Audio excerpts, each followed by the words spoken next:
Allah saja dalam Al-Quran, qul la as'alukum alaihi ajra illal mawaddata fil qurba.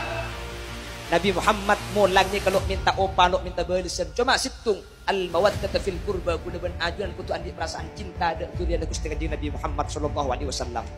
Saya durian Gusti Kanjeng Nabi. Saya beda Indonesia ini kampung masyhur seperti Habib durian Gusti Kanjeng Nabi hadirin. Pala masyhur durian Kanjeng Nabi, guna ben sampean andi alasan untuk aku talaki cegak dintok durian Gusti Kanjeng Nabi. Jelas? Jelas. Jadi sampean pala kocak durian Kanjeng Nabi, Habib sampun masyhur. Kemudian tak usah andi ande kemang-mangan, kemudian kudu hormat, kemudian kudu takdim. Masalah yang urusan noro, Habibnya kalau maksum hadirin. Umpama beda Habib situng sana, coba coba kapli salam malam. Habib sesana aja toro, makilah kiai tak maksum. Kiai mun sana aja toro. Ing mun urusan hormat kula benajunan pakun kudu aja kita tak terama. Mak aja kita tak terama. Karena beda sampungan keajuan Gusti Kanjeng Nabi Muhammad sallallahu alaihi wasallam. Mari kita lihat bagaimana komentar para ahli tafsir surah ke-42 Asy-Syura di ayat ke-23. At-Tafsir Al-Kabir karya Al-Imam Al-Fakhr Razi.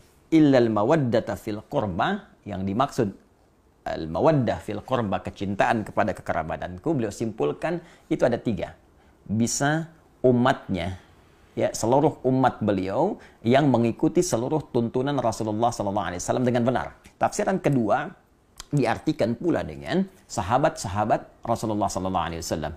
Nah, tapi yang paling menarik ada yang ketiga, dan ini menempati level yang tertinggi, yaitu langsung keluarga besar keturunan Rasulullah SAW. Baik, ya, semua tersambung dari Al-Hasan ataupun Al-Husain ridwanullahu alaihima, yang keduanya tentunya tersambung kepada Sayyidah Fatimah Az-Zahra, ya, putri Rasulullah SAW, istri dari sahabat mulia Ali bin Abi Thalib karamahullahu wajhah. Pemilik tafsir Al-Kasyaf Az-Zamakhsyari menyampaikan satu riwayat, annahu lamma nazalat hadhil ayah, tatkala turunnya ayat ini, illal mawaddata fil qurba, kemudian kila, dikatakan kepada Rasulullah SAW, ya Rasulullah, wa ya Rasulullah, man qarabatuka haula'il ladzina wajabat alaina mawaddatuhum. Ditanyakan kepada Rasulullah ketika ayat ini turun, ya Rasulullah, siapakah yang dimaksud kerabatmu itu yang wajib bagi kami ini menyayangi mereka, mencintai mereka? Maka apa jawab Nabi? Faqala Ali wa Fatimah wabnahuma, fathabata anna haula'il arba'ah aqarib an-nabi sallallahu alaihi wasallam, adalah Ali, Fatimah, dan putra dari keduanya, dan tentunya ini mencakup keturunan-keturunan dari mereka. Maka Al-Imam Fakhr Razi, ya, mengomentari kalimat riwayat tadi, mengatakan maka dengan tetapnya keterangan ini, mereka keturunan Nabi langsung dari Ali, Fatimah, Al-Hasan, Al-Husain, ini harus menempati porsi tertinggi dari nilai kasih, cinta, perhatian, tak boleh disakiti, dari 3 golongan yang tadi disebutkan. Bahkan Imam Fakhr Razi langsung mengomentari, bahkan ini kita bisa dapati beberapa petunjuk, kata beliau. Di antara petunjuknya, la syakka anna Nabiya sallallahu alaihi wasallam kana yuhibbu Fatimata alaihi salam, qala sallallahu alaihi wasallam, Fatimatu bid'atu minni, ya, Fatimatu bid'atun minni yu'dhini ma yu'dhiha. Fatimah itu belahan diriku, belahan jiwaku. Maka siapa yang menyakitinya, dia telah menyakitiku. Siapa yang menyakitinya, dia telah menyakitiku. Dan bukankah keturunan dari Fatimah Az-Zahra belahan dari jiwa beliau juga? Bukankah Al-Hasan putra beliau, Al-Husain putra beliau? Tentu itu belahan jiwanya. Dan keturunan dari Al-Hasan, keturunan dari Al-Husain, para sayyid, syarif, yang mendapatkan cinta, yang dicintai, itu keturunan langsung yang terurut nasabnya kepada Sayyidah Fatimah Az-Zahra. Dan ketika menjadi belahan jiwa Sayyidah Fatimah, maka menjadi belahan jiwa Rasulullah SAW. Karena itulah saking tingginya derajat mencintai keluarga besar ini pada level yang pertama, sampai dijadikan doa dalam tasyahud. Allahumma salli ala Muhammad wa ala ali Muhammad. Ada juga penguat di tafsir Ibnu Katsir. Ini dalil dari Ibnu Katsir yang menguatkan bukan hanya Fatimah ya radhiyallahu taala anha, Ali bin Abi Thalib, dan putra keduanya itu Al-Hasan Al-Husain. Tidak dicukupkan mawaddah al-qurba fil qurba pada keempatnya. Nah, di antara buktinya apa yang disampaikan oleh Imam Ibnu Katsir dalam tafsirnya, Tafsir Al-Qur'anil Azim. Ia berkata, "Lamma ji'a bi Ali ibn al-Husain asyara." Tatkala Ali bin Husain ditawan, maka kemudian dia dibawa ke gerbang kota Dimashq. Berdirilah seorang laki-laki dari masyarakat Syam. Faqala, dia berkata, Alhamdulillahilladzi qatalakum wasta'salakum wa qata'a qarnil fitnah. Segala puji bagi Allah Subhanahu wa taala yang telah menghancurkan kalian dan memutus fitnah di zamanku ini. Nah, jadi dia merasa bahwa dengan ditawannya keluarga besar Nabi, termasuk di dalamnya Ali ibn Husain radhiyallahu taala anhu, dia menyimpulkan, nah ini sumber fitnah nih. Dia menyakiti, ya menuduh bahwa ini bagian dari keluarga Nabi, keturunan Nabi ini fitnah pada saat itu yang menyebabkan banyak persoalan-persoalan, banyak kericuhan-kericuhan, banyak kesemrawutan-kesemrawutan, banyak pertikaian-pertikaian. Maka dia menyimpulkan ini dengan ditangkapnya, ditawannya orang ini, keturunan Nabi SAW dengan kalimat yang tak pantas tadi. Ya, saya nggak berani menerjemahkan dengan yang lebih kasar, ya, yang sesuai dengan apa yang dia katakan tadi.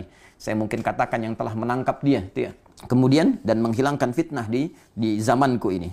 Faqala lahu Ali bin Husain. Maka Ali bin Husain berkata, kamu ini baca Quran nggak? Laki-laki itu berkata, menjawab, na'am, ya. Aqra'ta al Hamim? Apa engkau pernah membaca tentang surat di dalamnya ada keluarga besar Hamim? Qala qara'tul Quran. Dia menjawab, aku membaca Al-Quran. Walam aqra' al Hamim. Tapi aku nggak pernah baca al Hamim.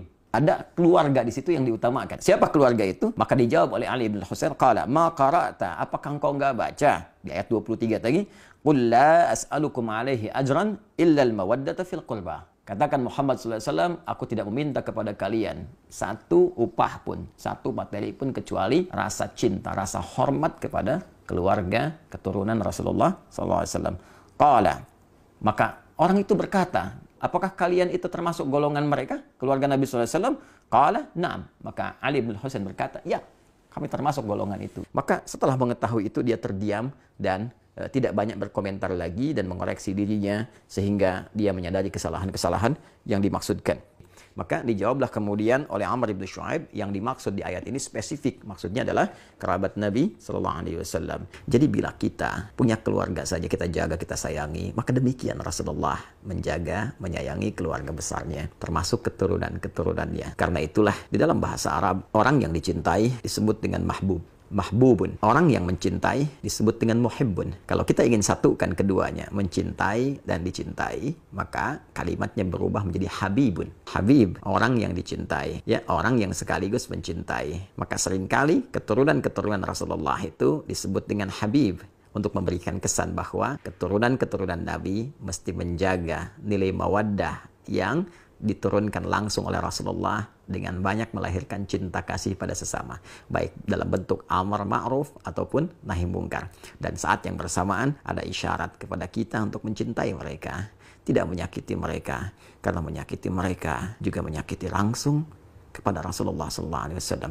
Dengan ini saya bermohon kepada Allah, semoga Allah senantiasa memuliakan kita semua, memuliakan sahabat-sahabat Nabi, dan terkhusus memuliakan, mencintai dan menjaga seluruh keluarga besar Rasulullah SAW sampai dengan keturunannya di masa kini ataupun di masa yang akan datang. Saya pun memohon maaf jika dalam setiap tutur perilaku ada tindakan-tindakan yang boleh jadi menyakiti keluarga besar Rasulullah SAW, dan semoga maaf Anda, kasih sayang Anda menjadikan peluang yang terbuka bagi saya untuk berjumpa dengan Rasulullah SAW dalam keadaan yang gembira bersama Anda semua dalam naungan ridha Allah Subhanahu wa taala. Tentunya jangan Anda mengambil contoh anak kiai yang tidak jadi kiai atau habib yang tidak jadi ulama. Itu bukan sebagai tolak ukur. Anda salah. Bicara tentang habaib, ambil habaib yang tidak berilmu, ngomong kelantur, wah ini habaib. Urusan kiai, anak-anak kiai, ambil anak gus yang ngelantur. Anda ini penfitnah besar, siapa namamu? Anda ini mau apa, hei hamba Allah? Semoga Allah menjauhkan kita dari menjadi ahli fitnah. Jauhkan dari fitnah dan memfitnah. Kepada mohon maaf, mungkin dari kalangan habaib yang tersinggung oleh kalimat kami. Nuhibbukum fillah, kami cintai Anda karena Allah, kami mohon maaf. Dan para gus-gus kiai mungkin ada yang tersinggung dengan kalimat kami mencintai Anda. Harapan kami adalah bertemu di dunia dengan cinta, selesai konflik, biarpun Anda dalam saya salah, Anda salah, misalnya, ayo kita berdamai. Setelah itu bertemu kembali di surga. Kita sama-sama umat Nabi Muhammad sallallahu alaihi wasallam.